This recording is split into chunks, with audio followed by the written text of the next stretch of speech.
शुक्लांबरधरं विष्णुं शशिवर्णं चतुर्भुजं प्रसन्नवदनं ध्यायेत् सर्वविघ्नोपशान्तये। व्यासं वसिष्ठनप्तारं शक्तेः पौत्रमकल्मषं पराशरात्मजं वन्दे शुकतातं तपोनिधिं। व्यासाय विष्णुरूपाय व्यासरूपाय विष्णवे नमो वै ब्रह्मनिधये वासिष्ठाय नमो नमः। अविकाराय शुद्धाय नित्याय परमात्मने सदैकरूपरूपाय विष्णवे सर्वजिष्णवे यस्य स्मरणमात्रेण जन्म संसारबन्धनात् विमुच्यते। नमस्तस्मै विष्णवे प्रभविष्णवे। ॐ नमो विष्णवे प्रभविष्णवे। श्रीवैशम्पायन उवाच श्रुत्वा धर्मानशेषेण पावनानि च सर्वशः युधिष्ठिरश्चान्तनवं पुनरेवाभ्यभाषत। युधिष्ठिर उवाच किमेकं दैवतं लोके किं वाप्येकं परायणम् स्तुवन्तः कमर्चन्तः प्राप्नुयुर्मानवाः शुभम्। को धर्मः सर्वधर्माणां भवतः परमो मतः किं जपन्मुच्यते जन्तुर्जन्म संसारबन्धनात्। श्रीभीष्म उवाच जगत्प्रभुं देवदेवमनन्तं पुरुषोत्तमं स्तुवन्नाम सहस्रेण पुरुषः सततोत्थितः तमेव चार्चयन् नित्यं भक्त्या पुरुषमव्ययम् ध्यायन् स्तुवन् नमस्यंश्च यजमानस्तमेव च। अनादिनिधनं विष्णुं सर्वलोकमहेश्वरं लोकाध्यक्षं स्तुवन् नित्यं सर्वदुःखातिगो भवेत्। ब्रह्मण्यं सर्वधर्मज्ञं लोकानां कीर्तिवर्धनं लोकनाथं महद्भूतं सर्वभूतभवोद्भवम्। एष मे सर्वधर्माणां धर्मोऽधिकतमो मतः यद्भक्त्या पुण्डरीकाक्षं स्तवैरर्चेन्नरः सदा। परमं यो महत्तेजः परमं यो महत्तपः परमं यो महद्ब्रह्म परमं यः परायणम्। पवित्राणां पवित्रं यो मङ्गलानां च मङ्गलम् दैवतं देवतानां च भूतानां यो व्ययः पिता। यतः सर्वाणि भूतानि भवन्त्यादियुगागमे यस्मिंश्च प्रलयं यान्ति पुनरेव युगक्षये तस्य लोकप्रधानस्य जगन्नाथस्य भूपते विष्णोर्नाम सहस्रं मे शृणु पापभयापहम्। यानि नामानि गौणानि विख्यातानि महात्मनः ऋषिभिः परिगीतानि तानि वक्ष्यामि भूतये। विष्णोर्नाम सहस्रस्य वेदव्यासो महान् ऋषिः छन्दोऽनुष्ठुप् तथा देवो भगवान् देवकीसुतः अमृतांशोद्भवो बीजं शक्तिर्देवकी नन्दनः त्रिसामा हृदयं तस्य शान्त्यर्थे विनियुज्यते। विष्णुं जिष्णुं महाविष्णुं प्रभविष्णुं महेश्वरम् अनेकरूप दैत्यान्तं नमामि पुरुषोत्तमम्। अस्य श्री विष्णोर्दिव्य सहस्रनाम स्तोत्र महामन्त्रस्य श्रीवेदव्यासो भगवान् ऋषिः अनुष्ठुप् छन्दः। श्री महाविष्णु परमात्मा श्रीमन्नारायणो देवता अमृतांशोद्भवो भानुरिति बीजम् देवकी नन्दन स्रष्टेति शक्तिः उद्भवक्षोभणो देव इति परमो मन्त्रः। शङ्खबृन्नन्दकी चक्रीति कीलकम् शाङ्गधन्वा गदाधर इत्यस्त्रम् रथाङ्गपाणिरक्षोभ्य इति नेत्रम् त्रिसामा सामगः सामेति कवचम् आनन्दं परब्रह्मेति योनिः ऋतुः सुदर्शनः काल इति दिग्बन्धः श्री विश्वरूप इति ध्यानम्। श्री महाविष्णु प्रीत्यर्थे श्री सहस्रनाम जपे विनियोगः। ध्यानम् क्षीरोदन्वत् प्रदेशे शुचिमणि विलसत्सैकते मौक्तिकानां माला क्लुप्तासनस्तस्फटिकमणि निभैर्मौक्तिकैर्मण्डिताङ्गः शुभ्रैरभ्रैरदभ्रैरुपरि विरचितैर्मुक्त पीयूष वर्षैः आनन्दीनः पुनीयादरिनलिन गदा शङ्खपाणिर्मुकुन्दः भूः पादौ यस्य नाभिर्वियदसुरनिलश्चन्द्र सूर्यौ च नेत्रे कर्णावासाः शिरोद्यौर्मुखमपि दहनो यस्य वास्तेयमब्धिः अन्तस्थं यस्य विश्वं सुरनरखगो भोगि गन्धर्व दैत्यैः चित्रं रम्यते तं त्रिभुवन वपुषं विष्णुमीशं नमामि। ॐ नमो भगवते वासुदेवाय। शान्ताकारं भुजगशयनं पद्मनाभं सुरेशं विश्वाधारं गगनसदृशं मेघवर्णं शुभांगं लक्ष्मीकान्तं कमलनयनं योगिहृद्ध्यानगम्यं वन्दे विष्णुं भवभयहरं सर्वलोकैकनाथम् मेघश्यामं पीतकौसेयवासं श्रीवत्साङ्कं कौस्तुभोद्भासिताङ्गं पुण्योपेतं पुण्डरीकायताक्षं विष्णुं वन्दे सर्वलोकैकनाथम् नमः समस्तभूतानाम् आदिभूताय भूभृते अनेकरूपरूपाय विष्णवे प्रभविष्णवे सशङ्खचक्रं सकिरीटकुण्डलं सपीतवस्त्रं सरसीरुहेक्षणम् सहारवक्षस्थलशोभिकौस्तुभं नमामि विष्णुं शिरसा चतुर्भुजम् छायायां पारिजातस्य हेमसिंहासनोपरि आसीनमम्बुदश्याममायताक्षमलङ्कृतम् चन्द्राननं चतुर्बाहुं श्रीवत्साङ्कितवक्षसं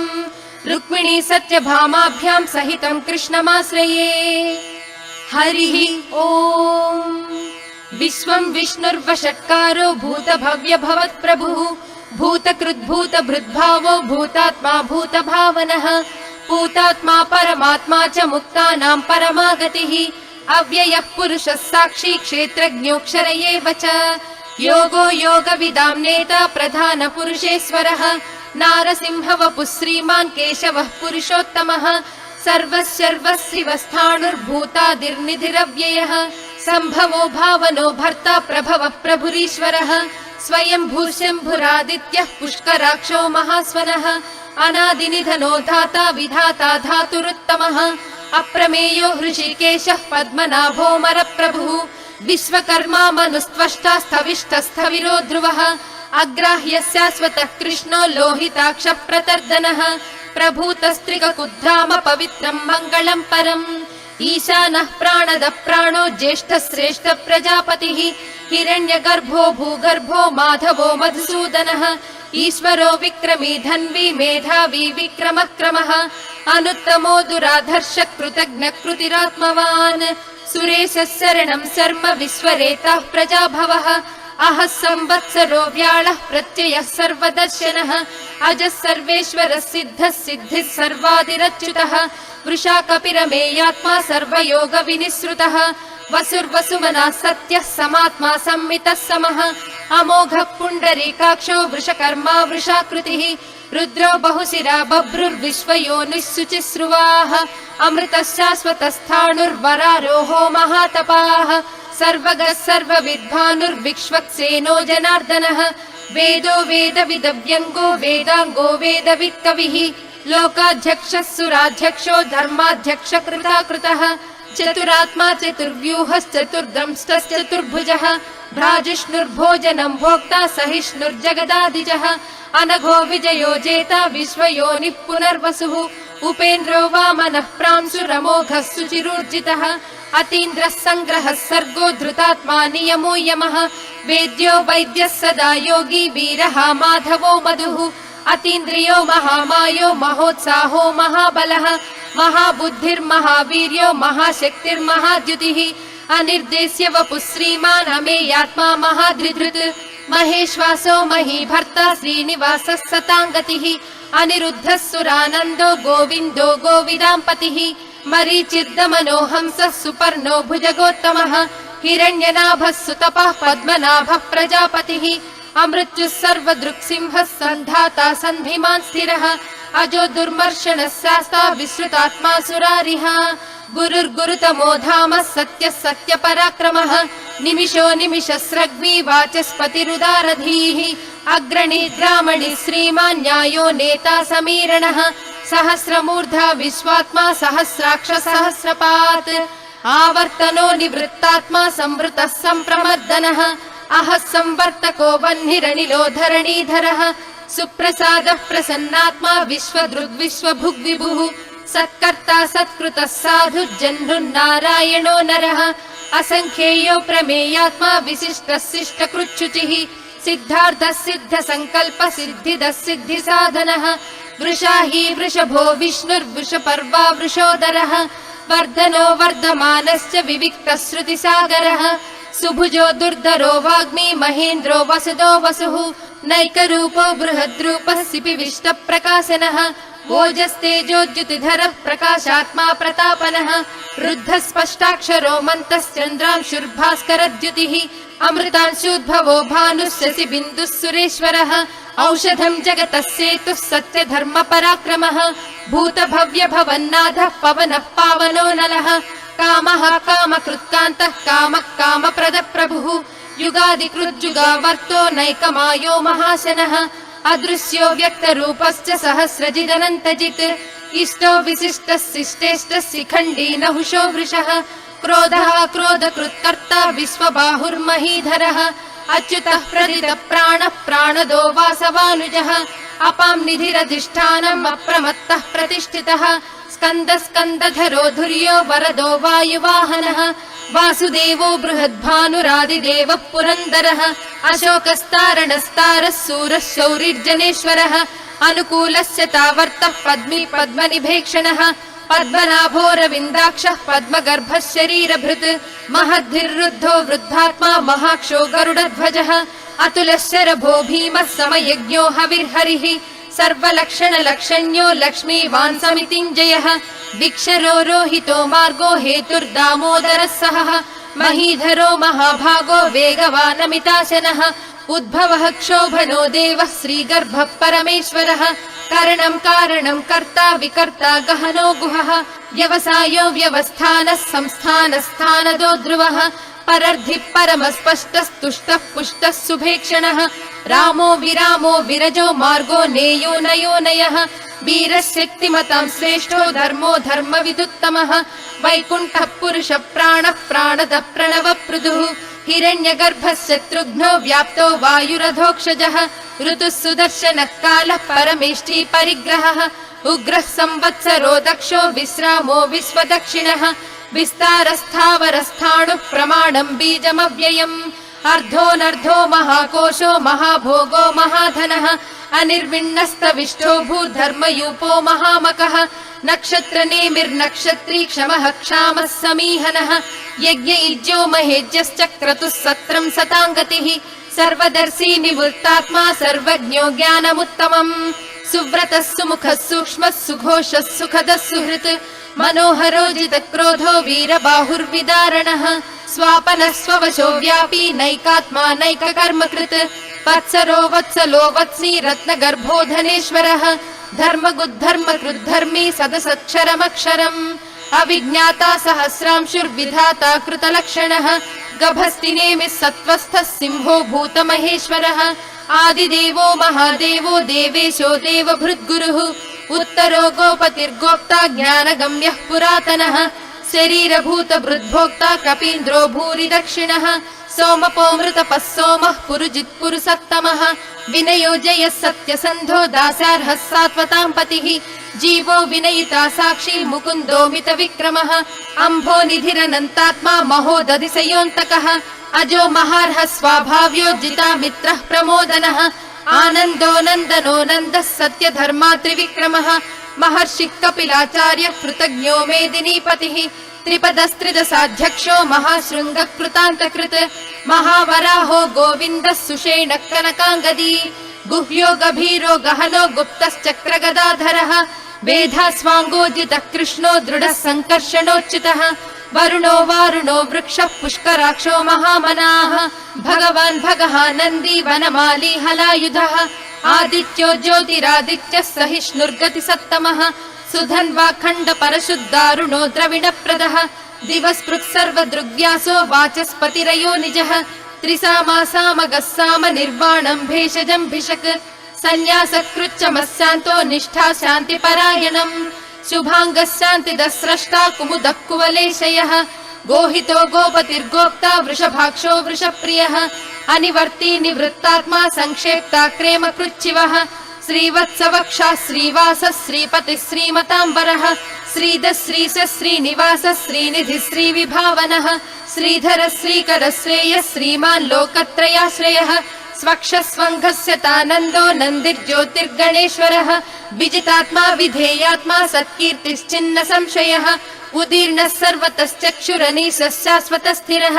भूषयो भूषणो भूतिर्विशोकः शोकनाशनः अर्चिष्मानर्चितः कुम्भो विशुद्धात्मा विशोधनः अनिरुद्धो प्रतिरथः प्रद्युम्नो मितविक्रमः कालनेमिनिः वीरः शौरिः शूरजनीश्वरः त्रिलोकात्मा त्रिलोकेशः केशवः केशिः हरिः कामदेवः कामपालः कामी कान्तः कृतागमः अनिर्देश्य वपुर्विष्णुर्वीरोऽनन्तो धनञ्जयः ब्रह्मण्यो ब्रह्मकृद्ब्रह्मा ब्रह्म ब्रह्म विवर्धनः ब्रह्मविद् ब्राह्मणो ब्रह्मी ब्रह्मज्ञो ब्राह्मणप्रियः महाक्रमो महाकर्मा महातेजा महोरगः महाक्रतुर्महायज्वा महायज्ञो महाहविः स्तव्यस्तव प्रियस्तोत्रम् स्तुतिस्तोतारणप्रियः पूर्णः पूरयिता पुण्यः पुण्यकीर्तिरनामयः मनोजवस्तीर्धकरो वसुरेता वसुप्रदः वसुप्रदो वासुदेवो वसुर्वसुमनाहविः सद्गतिः सत्कृतिः सत्ता सद्भूतिः सत्परायणः शूरसेनो यदुश्रेष्ठः सन्निवासः सुयामुनः भूता वासो वासुदेवः सर्वासु निलयो नलः दर्पः दर्पदो दृप्तो दुर्धरोधापराजितः विश्वमूर्तिर्महामूर्तिर्दीपमूर्तिरमूर्तिमान् अनेकमूर्तिरव्यक्तः शतमूर्तिः शताननः एको नैकः स वः कः किं यत्तत्पदमनुत्तमम् लोकबन्धुर्लोकनाथो माधवो भक्तवत्सलः सुवर्णवर्णो हेमाङ्गो वराङ्गश्चन्दनाङ्गदी वीराः विषमः शून्यो घृताशीरचलश्चलः अमानी मानदो मान्यो लोकस्वामी त्रिलोकधृत् सुमेधा मेधजो धन्यः सत्यमेधाधराधरः तेजो वृषोद्युतिधरः सर्वशस्त्रभृताम्बरः प्रग्रहो निग्रहो व्यग्रो नैकः शृङ्गो गदाग्रजः चतुर्मूर्तिश्चतुर्बाहुश्चतुर्व्यूहश्चतुर्गतिः चतुरात्मा चतुर्भावश्चतुर्वेद विदेकपात् समावर्तो निवृत्तात्मा दुर्जयो दुरतिक्रमः दुर्लभो दुर्गमो दुर्गो दुरावासो दुरारिः शुभाङ्गो लोकसारङ्गः सुतन्तुस्तन्तुवर्धनः इन्द्रकर्मा महाकर्मा कृतकर्मा कृतागमः उद्भवः सुन्दरः सुन्दो रत्ननाभः सुलोचनः अर्को वाजसनिःशृङ्गी जयन्तः सर्वविजयी सुवर्णबिन्दुरक्षोभ्यः सर्ववागीश्वरेश्वरः महाह्रदो महागर्तो महाभूतो महानिधिः कुमुदः कुन्दरः कुन्दः पर्जन्यः पावनो निलः अमृतांशो मृतवपुः सर्वज्ञः सर्वतोमुखः सुलभः सुव्रतः सिद्धः शत्रुजित् शत्रुतापनः व्यग्रोधो दुम्बरोऽश्वत्थश्चाणूरान्ध्रनिषूदनः सहस्रार्चिः सप्तजिह्वः सप्तैधा सप्तवाहनः अमूर्तिरनघोचिन्त्यो भयकृद्भयनाशनः अणुर्बृहत्कृशस्थूलो गुणभृन्निर्गुणो महान् अधृतस्वधृतः स्वास्थ्यः प्राग्वंश्यो वंशवर्धनः भारभृत्कथितो योगी योगीशः सर्वकामदः आश्रमश्रमणक्षामः सुपर्णो वायुवाहनः धनुर्धरो धनुर्वेदो दण्डो दमयिता दमः अपराजितः सर्वसहो नियन्ता नियमो यमः सत्त्ववान् सात्विकः सत्यः सत्यधर्मपरायणः अभिप्रायः प्रियार्होर्हः प्रियकृत्प्रीतिवर्धनः विहाय सगतिर्ज्योतिः सुरुचिः हुतभुग्विभुः रविर्विलोचनः सूर्यः सविता रविलोचनः अनन्तो हुतभुग्भोक्ता सुखदो नैकदोऽग्रजः अनिर्विण्णः सदामर्षि लोकाधिष्ठानमद्भुतः सनातनस्तमः कपिलः कपिरव्ययः स्वस्तिदः स्वस्तिकृत् स्वस्ति स्वस्ति भुक् स्वस्ति दक्षिणः अरौद्रः कुण्डली चक्री विक्रम्यूर्जितशासनः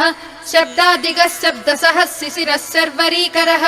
अक्रूरः पेशलो दक्षो दक्षिणः क्षमिनाम्बरः विद्वत्तमो वीतभयः पुण्यश्रवणकीर्तनः उत्तारणो दुष्कृतिः पुण्यो दुःस्वप्ननाशनः वीरः रक्षणः सन्तो जीवनं पर्यवस्थितः अनन्तरूपोऽनन्तश्रीर्जितमन्युर्भयापहः चतुरस्रो गभीरात्मा विदिशो व्यादिशो दिशः अनादिर्भूर्भुवो लक्ष्मी सुवीरो रुचिराङ्गदः जननो जनजन्माधिर्भीमो भीमपराक्रमः आधारनिलयो धाता पुष्पहास प्रजागरः ऊर्ध्वगः सत्पदाचारः प्राणदः प्रणवप्पणः प्रमाणम् प्राणनिलयः प्राणभृत् प्राणजीवनः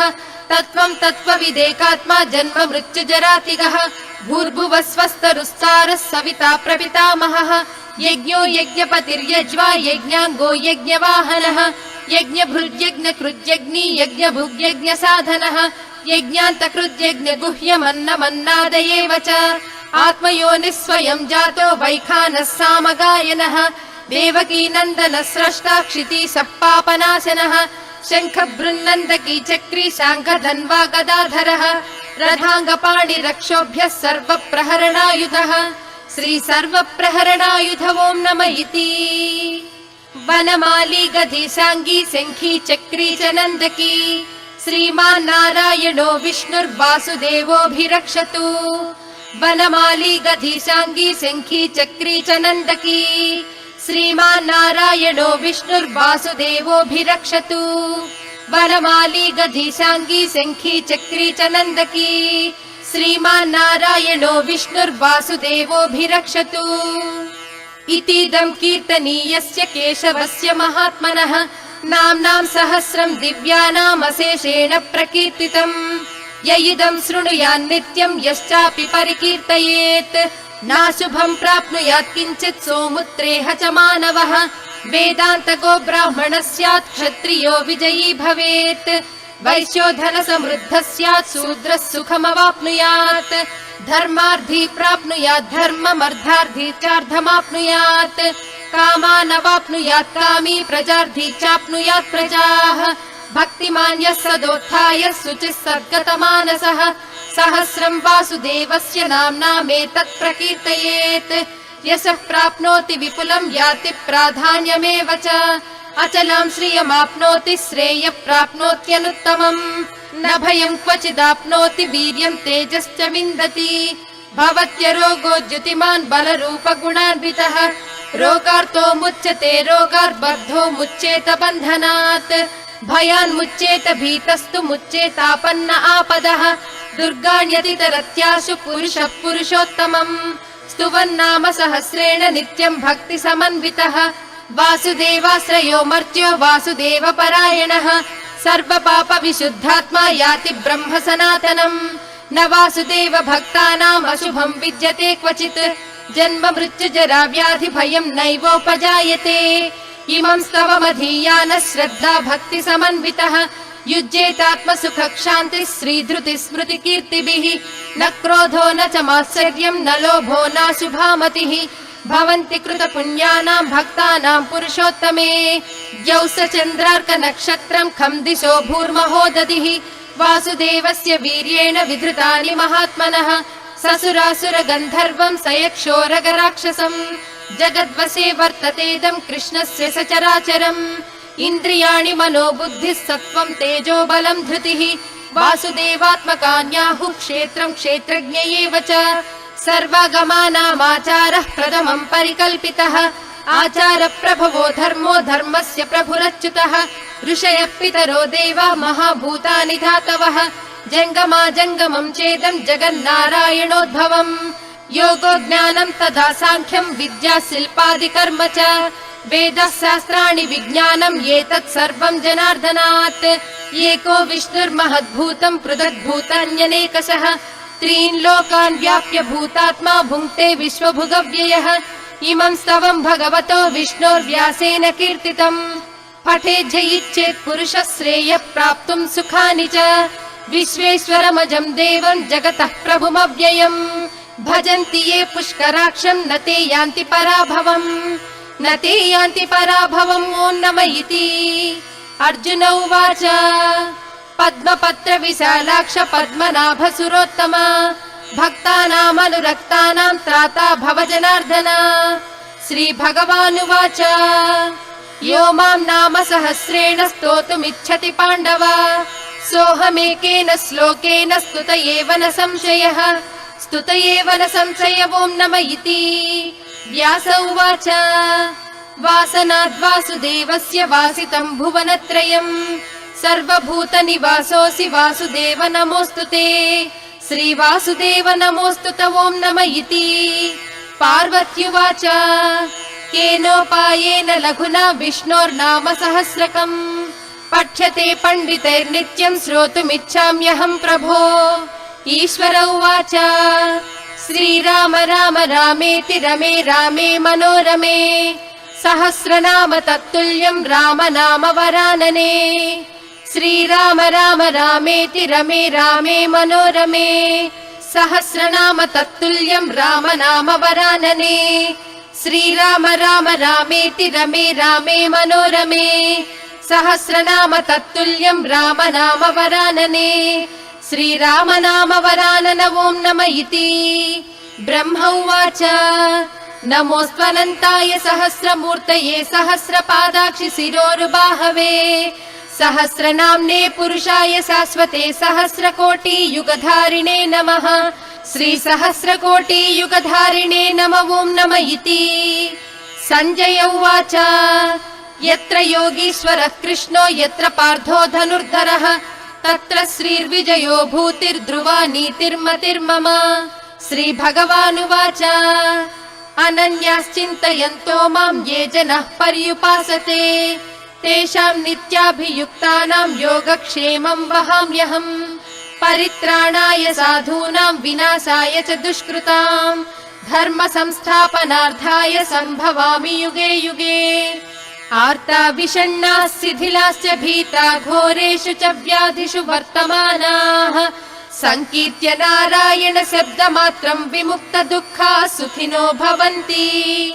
कायेन वाचा मनसेन्द्रियैर्वा बुद्ध्यात्मना वा प्रकृते स्वभावात्